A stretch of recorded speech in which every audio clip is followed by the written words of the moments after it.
Hi, ഇന്നത്തെ നമ്മുടെ recipe എന്ന് പറയുന്നത് നമ്മുടെ മലയാളികളുടെ എല്ലാം ഫേവറേറ്റായ പൊറോട്ട വെച്ചിട്ടുള്ള കൊത്തു പൊറോട്ടയാണ്. അപ്പോൾ നമുക്ക് നേരെ റെസിപ്പിയിലേക്ക് പോയാലോ.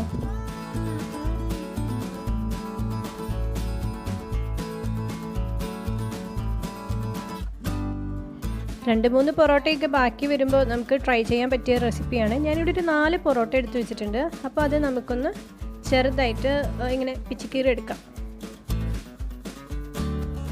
5 മിനിറ്റ് മതിയാവും ഇത് റെഡിയാക്കി എടുക്കാൻ. അതിലേക്ക് വേണ്ടിയിട്ട് ഞാനിവിടെ ഇൻഗ്രീഡിയൻസ് ഒക്കെ റെഡിയാക്കി വെച്ചിട്ടുണ്ട്. പൊറോട്ട എടുത്ത് വെച്ചിട്ടുണ്ട്, പിന്നെ 2 വലിയ സവാള ചെറുതായിട്ട് അരിഞ്ഞത്, 2 തക്കാളി, 3 മുട്ട, 2 ടീസ്പൂൺ മുളക് പൊടി, 1/4 ടീസ്പൂൺ മഞ്ഞൾപ്പൊടി, 1/2 ടീസ്പൂൺ കുരുമുളക് പൊടി, 2 പച്ചമുളക്, കുറച്ച് മല്ലിയില, പിന്നെ ഒരു ചെറിയ ക്യാപ്സിക്കം ചെറുതായിട്ട് അരിഞ്ഞത്, 1 ടീസ്പൂൺ ഇഞ്ചി വെളുത്തുള്ളി പേസ്റ്റ്, 1/2 ടീസ്പൂൺ ഗരം മസാല, പിന്നെ ആവശ്യത്തിന് ഉപ്പ്. പാൻ അടുപ്പത്ത് വെച്ചിട്ടുണ്ട്. ഒന്ന് ചൂടായി വരുമ്പോഴേക്കും നമുക്ക് 2 ടേബിൾ സ്പൂൺ ഓയിൽ ഒഴിച്ചു കൊടുക്കാം. ഇതിലേക്ക് നമുക്ക് ചെറുതായിട്ട് അരിഞ്ഞു വെച്ച സവാള ആഡ് ചെയ്ത് കൊടുക്കാം. ഇത് ജസ്റ്റ് ഒന്ന് ട്രാൻസ്പെറൻ്റ് ആയാൽ മതി, ഒരുപാട് ബ്രൗൺ ആവേണ്ട ആവശ്യമൊന്നുമില്ല. ഇനി ഇതിലേക്ക് നമ്മൾ എടുത്തു വെച്ചിരിക്കുന്ന ജിഞ്ചർ ഗാർലിക് പേസ്റ്റ്, മുളക് പൊടി, മഞ്ഞൾപ്പൊടി, കുരുമുളക് പൊടി, ഗരം മസാല,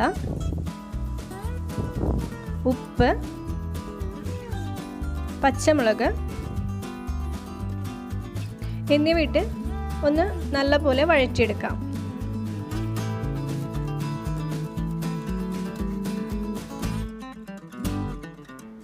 എണ്ണയൊന്ന് തെളിഞ്ഞു വരുമ്പോഴേക്കും നമുക്ക് മുറിച്ച് വെച്ചിരിക്കുന്ന തക്കാളിയും മല്ലിയിലയും ക്യാപ്സിക്കവും ആഡ് ചെയ്ത് കൊടുക്കാം.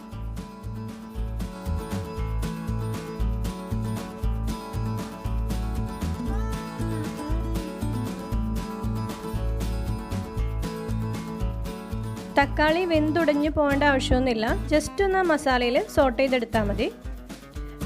ഇനി ഇതിലേക്ക് നമ്മൾ 3 മുട്ട പൊട്ടിച്ച് ഒഴിച്ചു കൊടുക്കാം.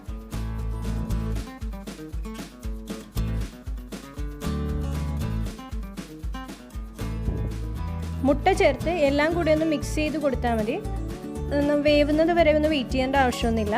അതിലേക്ക് നമുക്ക് നമ്മൾ നേരത്തെ പിച്ചിക്കീറി വെച്ചിട്ടുള്ള പൊറോട്ട ഇതിലേക്ക് ചേർത്ത് കൊടുക്കാം.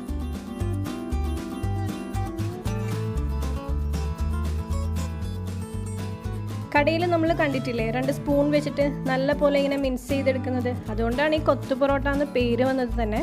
നമ്മളിപ്പോൾ ആ പരിപാടിയൊന്നും ചെയ്യുന്നില്ല, ജസ്റ്റ് നല്ല പോലെ ഒന്ന് മിക്സ് ചെയ്തെടുക്കുന്നതുള്ളൂ. അപ്പോൾ തന്നെ ആയിക്കോളും എല്ലാ സ്ഥലത്തും. അപ്പോൾ നമുക്കിതൊന്ന് ചൂടോടെ വിളമ്പിയാലോ പ്ലേറ്റിലേക്ക്. ഇതിൻ്റെ കോമ്പിനേഷൻ എന്ന് പറയുന്നത് നല്ല റൈത്തയാണ്. അപ്പോൾ എല്ലാവരും ഒന്ന് ട്രൈ ചെയ്ത് നോക്കാം. ഇഷ്ടമായാൽ കമൻസിലൂടെ അറിയിക്കുക.